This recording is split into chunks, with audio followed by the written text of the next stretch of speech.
What if the biggest fight in American politics isn't over taxes or immigration or even healthcare? What if it's over your attention? Every day, politicians, influencers, cable news hosts, and social media algorithms compete to tell you what deserves your outrage, who deserves your sympathy, and who's beyond redemption. This week, we're asking a different question. Who benefits when your emotions become someone else's strategy? This is Shrink the Nation. Let's go.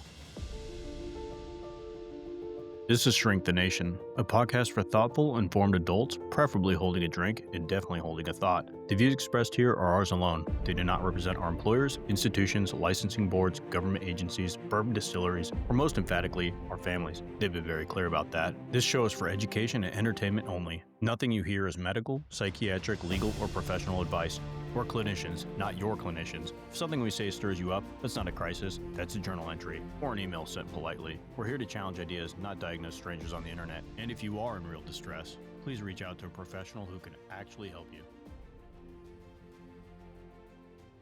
All right. Hey, I am David. I am a board certified psychiatrist with over 20 years in the military. And today, because it is just too early for bourbon, unfortunately, Robbie, I have what I am going to generously call coffee. I'm not at any of my regular recording locations. And so what I have access to is Keurig. And man, it's not great. This is the Evan Williams equivalent of what I'm used to, which is freshly ground Americano or espresso or something. I'm going to give all tens of our listeners a little wonderful life hack. If you put a couple of shots of espresso into a chocolate premixed protein shake, it is just delightful. I'm hoping this has caffeine in it because that's all I'm really deriving from it. Otherwise, it's just brown water, slightly flavored like coffee. It's an interesting setup. That kind of reminded me of sitting here eating corn mush and then tell a story about how if you put ice cream in something, it tastes good. Yeah. I'll tell you the connection is that I'm currently longing for Mm, espresso or I get good it. coffee. And lately, because it's been hot out, I've been mixing it ice and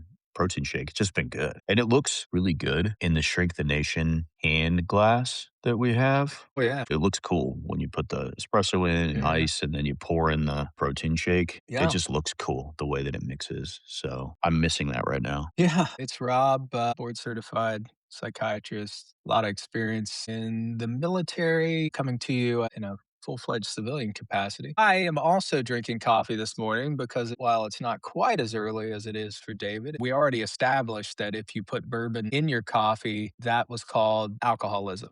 So we're not doing that. And I'm having my standard Black Rifle coffee, which is not espresso, but it's good coffee. Yeah, I take any coffee right now, any real coffee.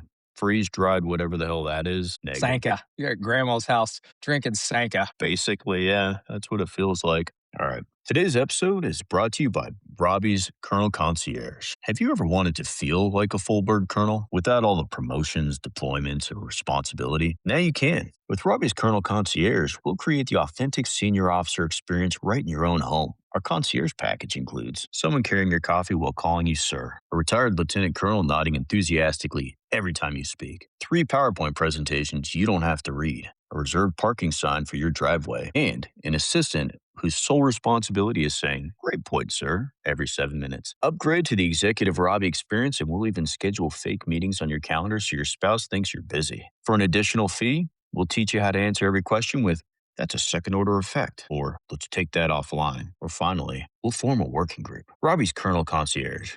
Because nothing says leadership like having someone else do absolutely everything. Yeah. Yeah. It is funny how becoming a senior officer, at least when you're in the command role, makes you stupider in a lot of ways. Because once you stop having everyone do stuff for you, you realize you've forgotten how to do administrative stuff because someone was doing it for you. I'll tell you the thing you're missing out on. Someone needs to call the room to attention every time you step in the door. We need to add that. I'll add that in. Yeah. So, You got to add that to the package. But that'll be it.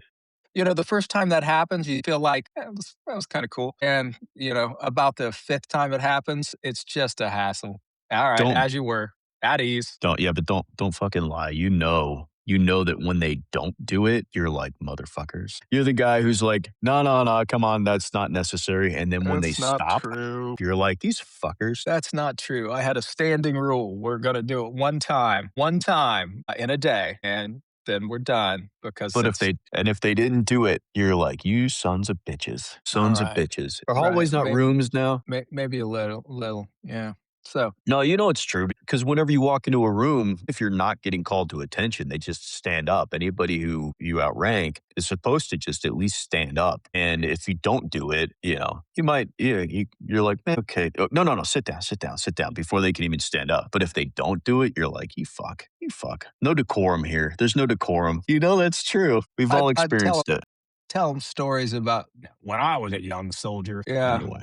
All right. The military. Good times. So when we started planning this episode, we were going to do it about sex scandals. We had Graham Plattner, Thomas, Kavanaugh, Clinton, Trump, Franken, Katie Hill. And we wanted to dig down as to why some accusations and careers while others just barely slow anyone down. But the more that we talked about it, the more obvious it became that sex scandals were only like one version of the same larger problem. Charlie Kirk became untouchable after his assassination, and then not even a year later became a meme and a punchline. But then Trump keeps dragging the national attention back to him, even when we're trying to do an episode that's not about him. So, what? Not even 12 hours after we discussed talking sex scandals, he demanded Greenland again while NATO was simultaneously announcing billions in arms deals to flex. That actually happened. So, right now, it's not this common denominator of sex scandal anymore.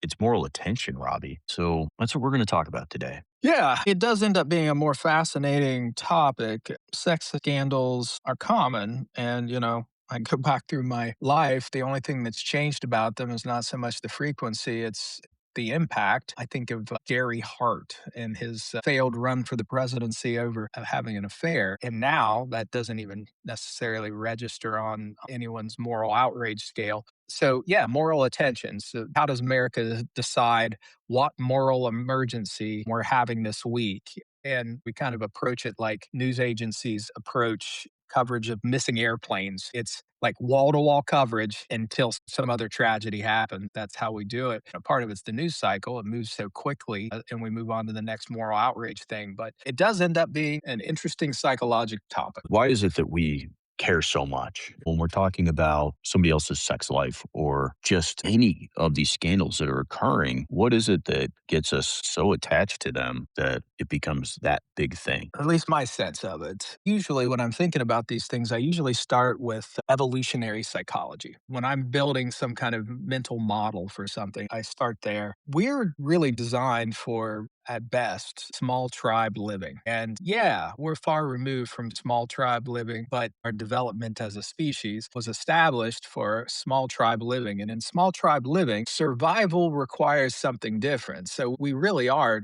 built to notice a betrayal, a sexual misconduct, hypocrisy, children in danger, tribal disloyalty, abuses of power, because these were the things inside that small tribe that really impacted the dynamic of the tribe and put the tribe at risk. So these are the things that we are sensitive to.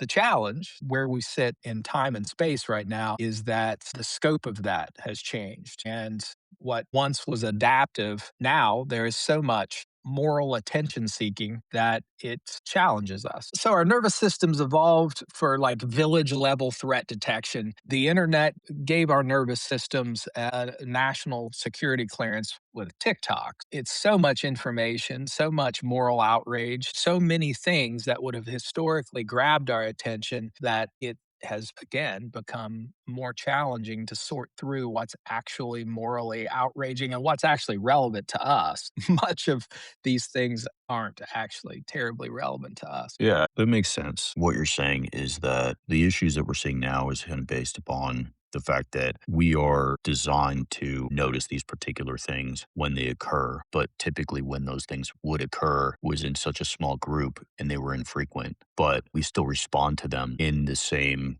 kind of over the top way, at least internally, that we would have if these had occurred 10,000 years ago. And what we're getting with modern media, the internet, and everything else is an amplification of these signals because we're not living in a group of 500 people. The internet basically creates this group of millions upon millions of people where these things can literally happen all of the time. Yeah, absolutely. The interesting thing about these moral issues is that moral attention isn't just noticing something. We notice, like, there's a heat wave. We notice that. The distinction is that it's fused with judgment. So not only does it draw our attention, but it causes some immediate judgment, like, hey, this is disgusting, or that's unforgivable. That proves who they are. This has to be condemned, whatever. There's a judgment attached with it. And I think one of the more at least interesting things to me has been this progression that so many things we don't get the warno on. In other words, no one tells us the world is changing, it just changes, and we Hmm. notice it retrospectively. There was a time, and politics has always included a certain level of moral attention, but there was a time where in my lifetime, I remember when most of the arguments in politics were about policy. The argument was, this is my stance on the economy. This is my stance on whatever. And where we have come, and it started with probably 24-hour news cycles, it progressed with social media. It's even escalated more with the nature of like TikTok and Reels, that politics is no longer really a fight over policy. It's a fight to determine what deserves moral attention. And so much of what you see on, say, cable news are these talking heads that come out, represent their side, and they're basically telling us what thing deserves moral attention and judgment. And it's actually a more effective voting strategy. So to get people to vote, morally outrage them. Modern politics, modern media, it taps into this thing that we all have because we're just designed to have it, which is that ability to not just see something and go, okay, I noticed that, but you have a visceral response to it as if it is personally affecting you, even when it isn't. And that's not to say, okay, well, it's fine. Just it taps into this thing that we all have, that we're prone to have some kind of reaction, whether that's for or against. But it gets you much more engaged in that thing. Well, when you think about politics, when you think about media, internet, what's their bread and butter? It's getting people to look at it, to get that attention in some way. And so tapping into moral attention is just a stronger way to get your attention fixated on that particular subject. And it's incredibly powerful because it's so hard not to have some kind of reaction because we're just designed to have a reaction. Just now it's amplified. We're hearing about things that in the past we never would have heard about and getting into details about things that we never would have. So it's a great method of getting people to, like you said, vote or stop scrolling long enough to get your eyes on a screen so that you can get your advertisement revenue. The other element to this, I understand why that developed, how that came to be. It's effective. Getting people's moral attention is actually more effective than getting their intellectual attention. Talking the pros and cons of a certain economic policy, it's a yawn. I'm not going to pay attention to that. It's quicker too. Absolutely. Instantaneous. You use the word sex and all of a sudden you're just like, wait, what? You talk about a bill costing $5 million. Nobody cares. There's nuance to that. There's nothing exciting about that. There's nothing interesting about that. You start talking about somebody had sex with somebody else, and all of a sudden it's like, wait, what? I want to hear. Yeah, absolutely. So I get why we're here. And then I also get the fact that there's been an incredible growth in mechanisms that allow this moral attention to be cast out into the world. What I find actually really interesting is the change in our moral gatekeepers. So historically, societies have always had moral gatekeepers. We've always had village elders or priests or courts to tell us what is right and what is wrong. There were social mores that we adhered to, and we had I'm going to reference it as a priesthood, but we basically had a group that arbitrated what is the sacred, what is moral, what is good, and what is the opposite, what is wrong. And there was some consistency there. We now have basically influencers, podcasters like us, cable hosts, anonymous meme accounts. We have a whole different set of gatekeepers that are telling us what morality is, what's right, what's wrong. And when we think about like sex scandals, like Think about, say, the sex scandals that Donald Trump has had. He's slept with a porn God, star. don't please don't make me think about Donald the Trump. sex that Donald Trump has had. Yeah, I gotta yeah. wash my brain out real quick. Hold on.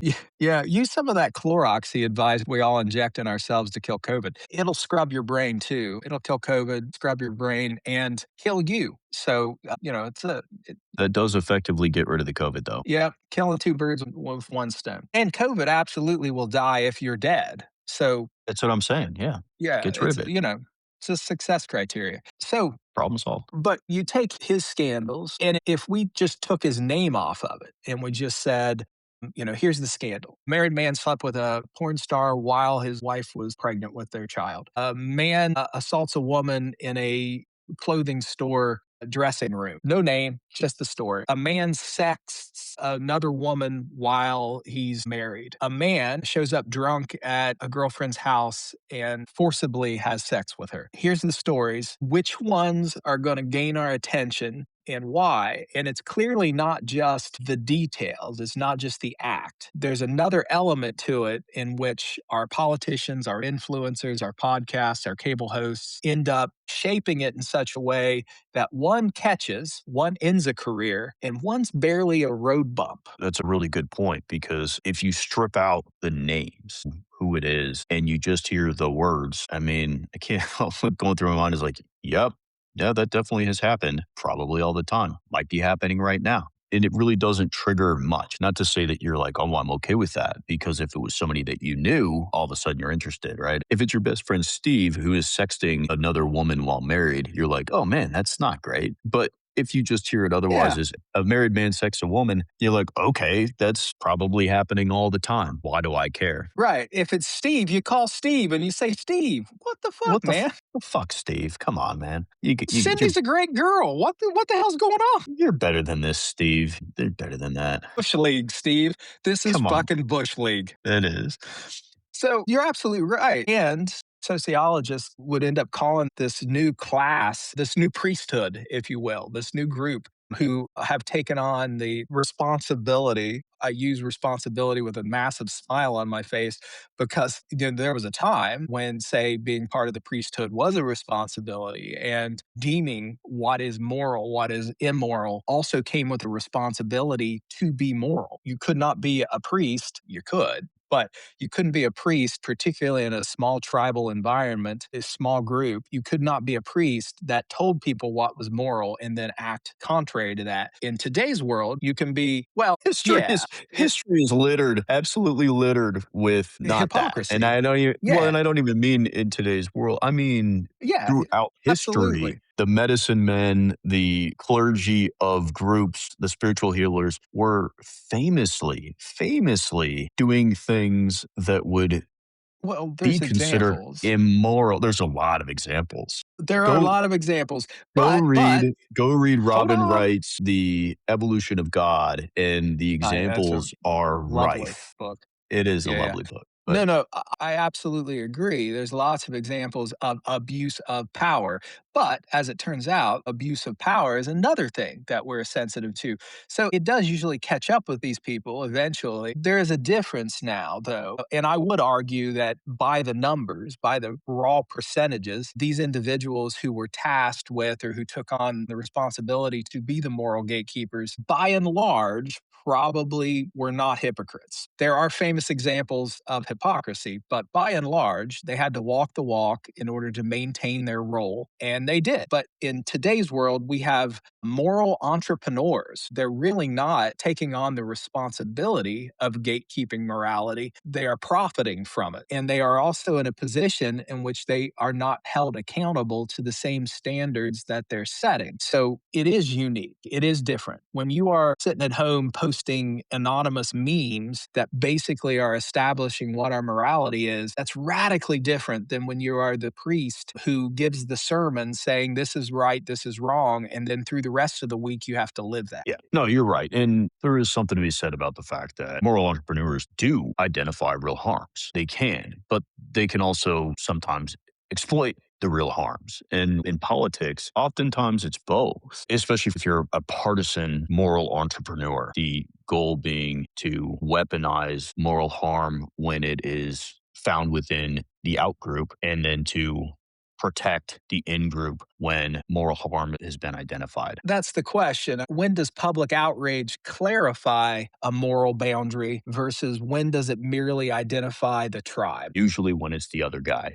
And that's not new per se. It's just become a lot easier in the last couple of decades because of the news cycle, because of the way that media is able to bring information so quickly. Media is so self selecting for the things that you want to hear. And so the stories that people might have heard in the past, they were national headlines. Everybody got the same story, or at least a very similar version of that same story. And now it's like stories are being spun to the people that it's going to appeal to, and you're only going to hear the part of it that you want to hear. Yeah. So the emotional signal has become more rewarding than the careful moral reasoning that would drive this. And here's a great example. Graham Plattner. He's been a bit of a moral lightning rod since he entered the scene. We could probably do an entire show on the psychological profile of the guy.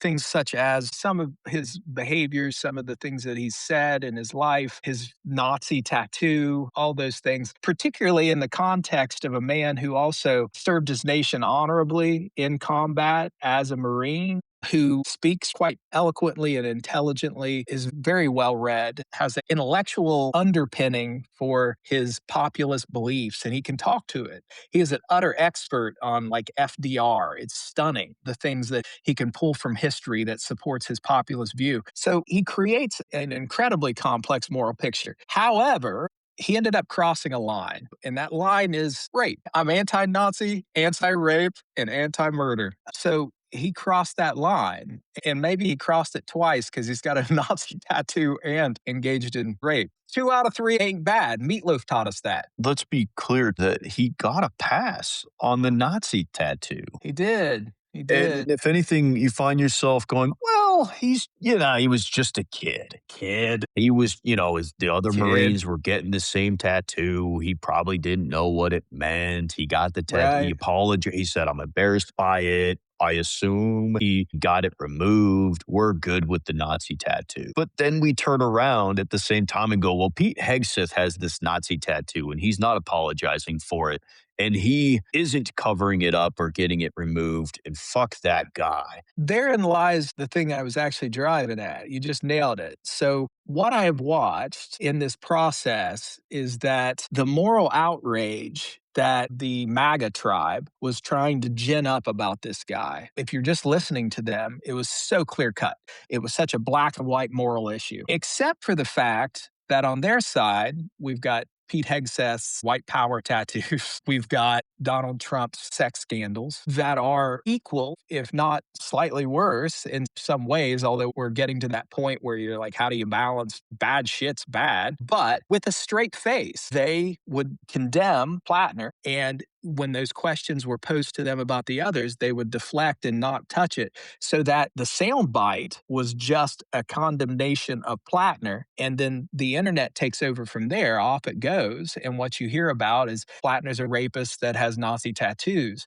Now, I'm not defending Plattner by any means. In my mind, I think this guy knew his own history, and I am questioning him stepping into the ring to begin with. And I think there was a little bit of hubris that was driving him. Now, could he have done good things? Who knows? But there is a bar you have to get over in order to get there. The way we are communicating it and the way these moral entrepreneurs are capitalizing on it really for more emotional ends and for political gains is very questionable. And what's absolutely lacking is moral reasoning. We're not actually engaging in the moral reasoning of the bigger picture. When I think about Graham Plattner and you look at what his obvious flaws are, they're still ongoing. At this point, he's completely dropped out of that race. But what I can't help but go back to is the initial reaction that I think a lot of people on the left would have had, or at the very least, people who were not pro-Trump. It doesn't have to be the left. This could be right of center all the way to the left. But the response, and I think initially it was, what can we blame on her? She must be a Trump supporter. Maybe she's making this up. You go through the stages of grief, right? Like, how do I blame her for this? How do I make this not the issue? And when you think about, but that's not the response that you had when you found out about Trump stuff. We're not doing this from the perspective of something moral. And I think that's what you're getting at. It's not coming from this place where you're like, well, I'm morally superior, or I'm even viewing this as a moral thing. You're looking at it from the lens of how does this affect me and my tribe? And the morality, it's merely a path towards a solution internally. It's not the driving factor. It's just the route that I'm using to get there, resolution in my own mind. So I sense this problem. Uh-oh, my guy's in trouble. Or uh-oh, their guy's in trouble. Well, it's not uh-oh. If their guy's in trouble, No, no, it's no, yes. it's no, Yes. exactly. It's Yeah. it's a positive, but it's either my guy's in trouble or their guy's in trouble. Now, how do I protect against it, or how do I capitalize on it? And moral outrage is the mechanism by which I want to get to that solution if I can. And so if it's a sex scandal and it's my guy, now I'm trying to figure out, how is this planted? What moral outrage can I use to protect against their moral outrage? They're outraged that there's a sex scandal. I'm outraged that somebody is accusing my guy of something that didn't actually happen. And both are powerful emotions because it's a real emotion. I think that's the key. I don't want to come across as saying that it's not real, because it is a real emotion, but it does become performative, and it doesn't mean that it's always fake. Part of it might be, I might be utilizing it as a means to an end, but that doesn't mean it's not at least based on reality. It's a social signal. It communicates what team I'm on, who the enemy is, that we understand there's this sacred boundary that exists, and we are willing to punish the person who's violating it. But the way that I'm going to frame this in my own mind is based upon which team I'm fighting for. To our much beloved and blessed tens of listeners, yeah, I will challenge them to engage in a mindfulness exercise. The next time that some moral outrage is cast out over the airwaves or over TikTok or over cable news, I think all of our tens of listeners can identify with this experience that you've just said. I know I've had it in my mind that if it's the out tribe, I'm immediately just outraged at the behavior. If it is my in group, my mind actually doesn't go straight to moral outrage, it goes to justification and excuse making. So we're starting from tribal loyalty and then adjusting our moral stance based on that, which is fundamentally hypocrisy. That I'm a hypocrite. I mean, and it's not that I want to be a hypocrite. It truly is the automatic pathway, the automatic thought that happens in my brain before I reason. We're talking like mid-brain level thinking at that point because it's automatic. It's this is my in group, this is the out group, defend the in group, castigate the out group. It happens before I think. The challenge is you let that roll through you, and then you have to engage your frontal lobes and you have to engage in some legit moral reasoning. General Hartling is a retired 3-star. He often makes the point that everyone needs to set their core values. What are your core values? And he rarely reveals what his core values are. He says they're his. But I think that's a reasonable exercise for all of us. Establish what your core values are. Mine actually follow the Army's core values. The Army has 5 core values. I think they track really well with a well lived life. But when these things happen, you have to engage those frontal lobes. You have to reflect on what your core values are, and you have to apply it with some consistency. But it's not easy, and it does take an extra thought step because the automatic thought is not that. What's really prevalent now is that in order to take those extra thought steps, you generally need more information, or at the very least, I think it makes it a lot easier to engage the frontal lobe when you start to build a more solid picture of whatever's going on. We can say, if your core values are, I am morally outraged, no matter what, by this particular thing, okay, great, that's your core value. But if you're somebody who needs to hear a more nuanced perspective of it to fully understand the scope, I don't know that everyone does, but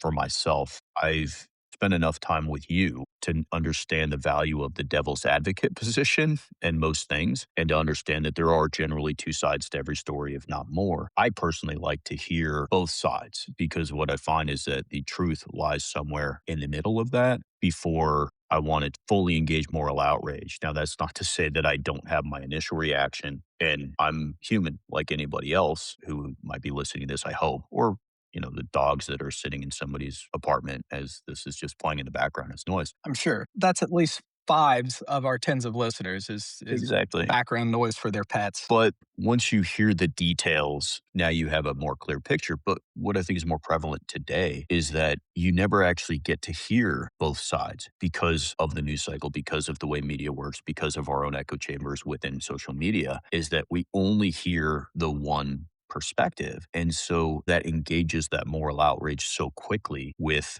the perspective that's there. You don't get that nuanced viewpoint. And not everyone wants it. Not everyone wants to think through or even look at their own internal self when they go, man, I really want to protect this person, but I can't. I just cannot come up with a reason or just struggle with the fact that you want to, because that is a difficult thing to have to admit to yourself. Gosh, I really don't want this to be true. And if it is, I just cannot support this person. But that's not something that people want to do. And it's uncomfortable to sit there and go back and have to think, man, I excused the Nazi tattoos. Oof. Yeah. Blew I, it off immediately. yeah. Oh, no, not a big Well, deal. Just a kid. so what I'll suggest is that we all need to apply is the code blue rule. So in medicine, a code blue usually implies a cardiac event, a medical emergency, someone's dying. And the rule that I learned in medical school, the first few engagements in code blues that some wise ER doc told me was he Don't took a fucking deep lie. breath. It was Noah Wiley. It was Noah Wiley. Yeah, it was. I was either in Chicago in ER or I was in Pittsburgh in the pit. So same show, different cities. But Wiser ER doc now. the adrenaline rush in that first true code blue, the patient is coding. There they are. They're dying right in front of you. The adrenaline rush was kind of overwhelming as a, 23, 24-year-old kid. And I looked to the leader, who's an ER doc, and he was standing there. He took a really deep breath. He looked at me and he said, in code blues, you check your own pulse first. And he was completely as calm as you could be. And then he stepped up and he checked the patient's pulse. And that's kind of what we need to do in these moral outrage scenarios is that the emotion comes fast, but what you have to do in order to actually engage in moral reasoning is you got to check your own pulse first. You take that breath, you don't go straight to the amygdala. You let your frontal lobes engage, and then you're going to make a more reasoned decision. And you're absolutely right. You need to let the data come in before opinions form. It's funny how quickly we form opinions. And then once you form that opinion, the downstream effects of that actually ends up being finding ways to support your initial opinion rather than refute it. You're justifying, you're intellectualizing, you're figuring out that way to support that gut instinct level opinion that you made, usually until there's some bit of data or whatever where it just overwhelms and you're like, all right, I got to change. But my encouragement would be don't form that initial opinion. Check your own pulse, take a breath, think about the front part of your brain maybe getting involved. The only challenge I would have to that is I don't know that it's possible not to form the initial opinion. That's just going to happen. I mean, unless you're very well practiced at calming the situation in your own mind and saying, okay, I'm just going to wait until we have more information, which is honestly what good leaders do when there's a tragedy or something. Hey, we're going to wait until we have more information. We can only provide what's there. Obviously, people want data. They want the information the media is asking for. Hey, what's going on? What's happening? I always had a rule when people would bring crises to me. My rule was there is no crisis that's so time sensitive that I can't let time try to solve this first. And now that's not entirely true. There are combat situations, there are that you really have to act quickly. But it was the running joke that I had with my staff in order to just give us a beat. Let's think this through before we immediately respond. Let's be thoughtful. And it slowed things down. The other long running gag I had is when I'd ask one of my staff officers a question and they'd launch into some ridiculously complex explanation that you had to, completely be versed in their world in order to understand, is tell them, I do not need to know how the clock is made. I just need to know the time. Well, yeah. And unfortunately, I think in especially my younger career, I was super guilty of trying to explain everything when the question was asked. I'm a Young nuanced officers always person. are. Yeah, yeah. No, I wasn't. No, that was when I was a young seaman, when I was a petty officer. But yeah, Wait a minute. it When you would, were they'd a be, young seaman, you weren't even conceived yet. yeah, that's funny. Haha. I never heard that before. No, but guilty as charged. I've had, more than one officer tell me, they don't need to hear everything. Just tell me yes or no. Yeah, Is yeah. it working or not? Don't care why it is or isn't. Is it working? No. Can you get it working? End of question list. But I'm an explainer. Anybody who knows me knows I will explain to you how to build the clock every time. One of the important things we have to realize about ourselves, though, is that when you come up with that initial reaction, it is a completely normal thing. But the next step should be, okay, now pause, hold on, wait a minute. Let me dig into this a little bit deeper, and being able to get to the point where you understand my initial reaction doesn't mean that's my only reaction. That's my only available reaction. And my initial reaction is going to be based at the more central parts of the brain that are more instinctual. And that doesn't make you a bad person if your initial reaction doesn't eventually line up with reality. Now, an unwillingness to change your position. Does that make you a bad person? That's for somebody else to decide. But if you're unwilling to change your initial reaction with more data, then I do think that's a problem. However, what we see more of now is that because of the way that we get our news, the way that we source our information, it's harder and harder to get more data that doesn't support your initial reaction. That's where it's healthier to be willing to listen to all sides of an argument to then formulate an opinion, even if your initial reaction is more supportive of one way or the other. We're talking on the individual level, and we're sort of speaking in terms of being a psychiatrist and the kinds of things that we might end up posing in a therapy room to help someone reason through an issue, a problem. Moral outrage exists well outside of politics. I've never sat with an individual who didn't come to me at some point with some moral outrage about their spouse, significant other, family member, whatever. So these are the things we might engage in on an individual level. We're clearly making some recommendations to our beloved and blessed tens of listeners. Thank you. Thank you for listening to us. It's hard some days, but I want your take on more of a group effect. So let's talk about Charlie Kirk, which 10 months We ago, are Charlie Kirk. we absolutely could not have conversed about Charlie Kirk. We had to be very cautious about it. So let's talk about the sacred boundaries that shifted with him. An interesting phenomena is that you have these things that are off limits. They start out as being just totally not okay to talk about, to the point where with Charlie Kirk, if you said anything about Charlie Kirk that wasn't just a glowing recommendation of him, you were going to get canceled immediately after. And it was just completely taboo to talk about him in any other way. And so most people just didn't. Mocking a murder victim is pretty forbidden. It's a bad look. It's just Well, yeah, it's one of those things that as a society, we tend to understand, hey, don't speak ill of a murder victim. But with time, that's really shifted. The internet culture, there's starting to go after not his death. And I think maybe that's the difference. They're not going after Charlie Kirk's murder.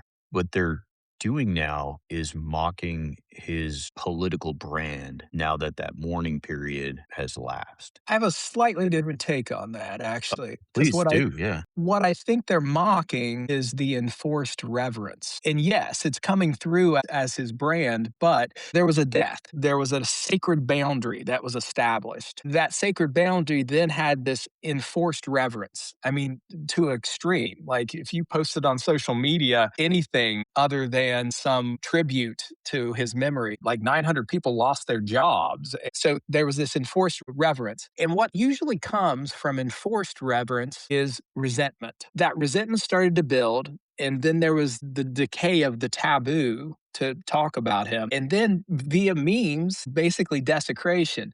I kind of watched this play out with my kids. Did my kids know who Charlie Kirk was? Vaguely. They'd seen some like internet clips of him destroying some 19-year-old college kid in a debate because he was very well practiced and this 19-year-old kid wasn't. They were all emotionally worked up and he had done that so many times that he completely was calm, cool. He had his talking points that he could always go to. He was really skilled at rhetoric. I'm not saying he was right. I'm not saying he was always wrong. I'm just saying he was really good at forming an argument and walking people into a cul-de-sac that they had no capability to get out of, even if their stance was not wrong. So they knew that. But where he really entered their consciousness was in the months after. All of a sudden, his face started being pasted onto well known memes. So rather than the original meme, it was the meme with Charlie Kirk's face. And that became more and more and more and more and more common.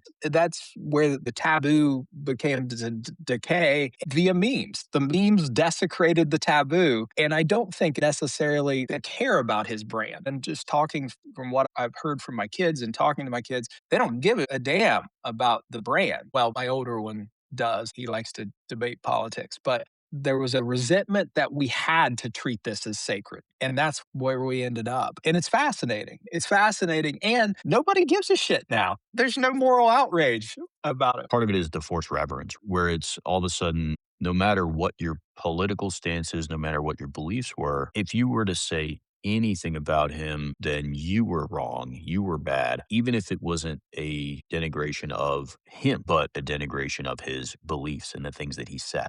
People were getting canceled for just putting his own quotes into a post and nothing else. And that was seen as being hateful of him. And you're like, well, these are his words and nothing else. This is what Charlie Kirk said. And so when you're forcing that reverence of somebody that you find distasteful, that you don't agree with, it does build up a resentment. But then that turns into, well, wait, are you protecting him or are you protecting the power that he had, which he had quite a bit. He was quite popular with a younger movement. But we have to look at the frame at which he was popular within that group. And again, going back to the way that we digest our information, people a lot of times weren't aware of everything that he was saying. They weren't aware of his stance on everything. I can get behind his stance on free speech. The guy was very pro free speech. That's one of the core reasons why I find it so tragic that he was murdered, is that nobody should be killed for their speech. And so a lot of people were backing him from that perspective. But then once they started getting into his more misogynistic viewpoints, some of the things that he would say about people of color, they didn't like that. And so when they're being forced to then all of a sudden support Turning Point as if that is the greatest organization ever, when they don't agree with that, then they start to see it as protecting power. And that's where it starts to weaken. Yeah.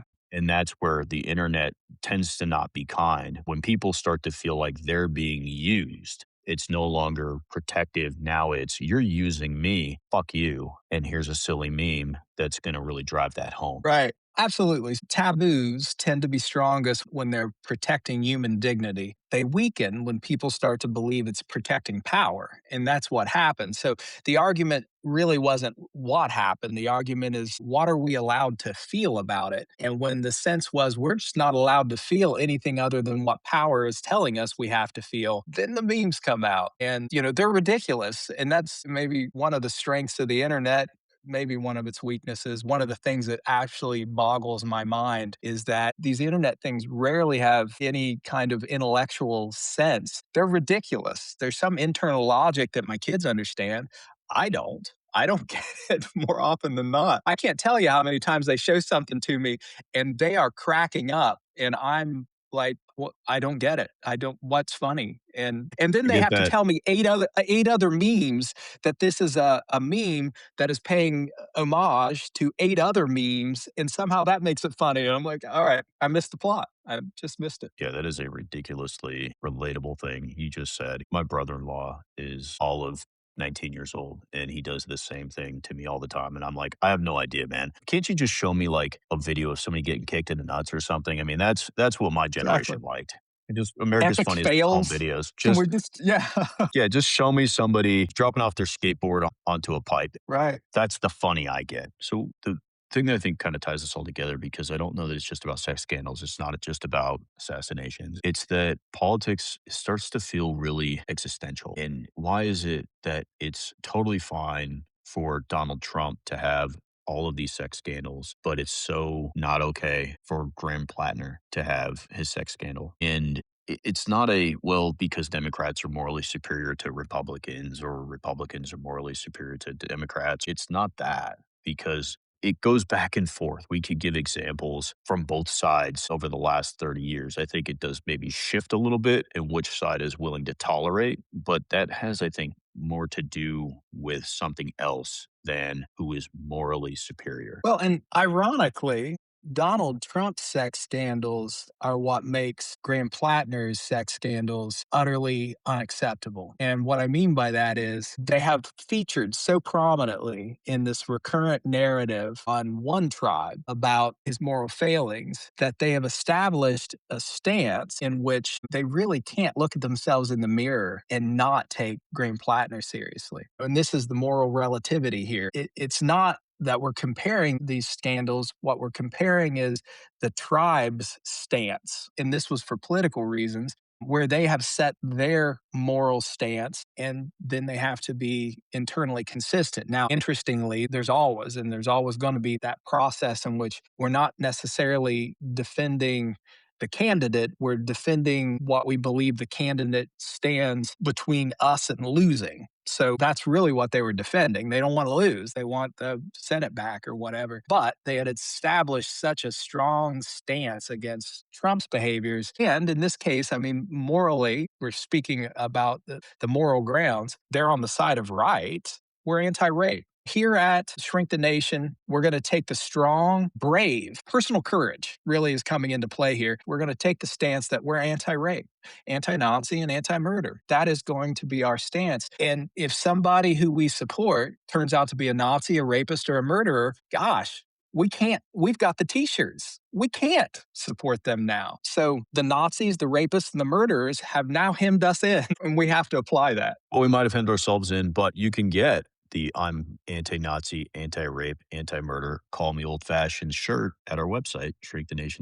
shrinkthenation.com/merch. I highly encourage you to. I'm wearing one right now. I love this shirt, and you He do get is. some funny looks, but honest, I'm sure. I'm waiting for somebody to say something beyond just let me read that. But my response whenever somebody does is, yes, I have a lot of personal courage here. I'm really going out on a limb. Hmm. There's this piece that sometimes it's important to be able to separate oneself from is, gosh, am I defending this because I support this thing? Or am I defending it because of something beyond that, because of the politics? And I think with Graham Plattner, especially when it initially was announced, the initial defense internally would have been, gosh, this can't be true because we need to win that Senate seat. I hope it's not true. I imagine that a part of what makes it a lot easier is that there's enough time to do something about it and to have a new candidate in there. And while we're really trying not to make this a Donald Trump episode, it's interesting to think about when the Access Hollywood tape came out in 2015, it was right before the election, right? I mean, it was right before. There was no chance that the Republican Party could have replaced Donald Trump on the ticket after that came out. And weirdly enough, I think the timing of that release was incredibly protective of Donald Trump, because had that come out 6 months or a year earlier, I don't know that we get Donald Trump. I don't know that he is as Teflon as he has been made to become by the fact that his scandals have been frequent, they have been massive, and that by the time that occurred, it was at a point that there was no way they could have done anything about it. And so people were in a position to just protect the tribe rather than oust him. I don't know if that makes sense, but that's kind of what I'm thinking at this point. Because think about if this came out a week before the election and Graham Plattner was the Democratic candidate in the Senate midterm, do you think he still wins? I think he does. Yeah, if it I was a think he week out, does. Yeah. Absolutely. There was just not enough time. So, and again, moral relativism. At that moment, what's best for the team would have ended up prevailing. When this happened, it dropped perfectly timed for him to be on the ballot. I think they chose their moment well. And I don't believe for a second that this hasn't been in someone's back pocket and they've been waiting. They wanted to get through the primary. They wanted him to win the primary. And then they wanted to drop this at this point because they knew if they waited, once he was on the ballot, once they got closer to the election, there was a different force that was going to be at play and the moral outrage would have been different. Unfortunately, I think that just brings in a more question of like, well, is he being pulled because of more moral reasons or other? They don't have to be mutually exclusive. Like, I do think that there's obvious moral outrage. I think what he has done is obviously unacceptable, and it's been that way. We can't argue otherwise. He's not the right candidate. But because I also believe that if this were to have happened right before the election, he'd probably still be the candidate. He would still probably win. I do think there's opportunism that has occurred. And I don't know that I would say just the timing of it, because I don't think there's like some conspiracy that somebody planned, oh, we're going to drop this so that we can have him out and we can. I don't know that that's the case, but I do think there is probably some relief at the fact that this was released when it did rather than waiting for it to happen and it have no real effect. I think it was a tactic. I do. I think Susan Collins or the Republican National Committee, whatever, I think this was thought through. So The timing of it, I would say, makes it less likely to me that it would be the Republicans that would have dropped this because as a strategy, doing it when there's enough time to replace him isn't the best, right? Because they could just replace him. Doing it when there's not enough time to replace him, but there's enough time to damage him to the point where he maybe couldn't win, I think that'd be a totally different story. but I think the point where he was irreplaceable, that's when the damage doesn't count quite as much. That's my take. But Well, that's at any an rate, yeah. No, I know it's a mind fuck. I don't know. yeah. My stance will just be, yeah, the dude is right now being accused pretty convincingly of doing something that's reprehensible, and I'm not okay with it.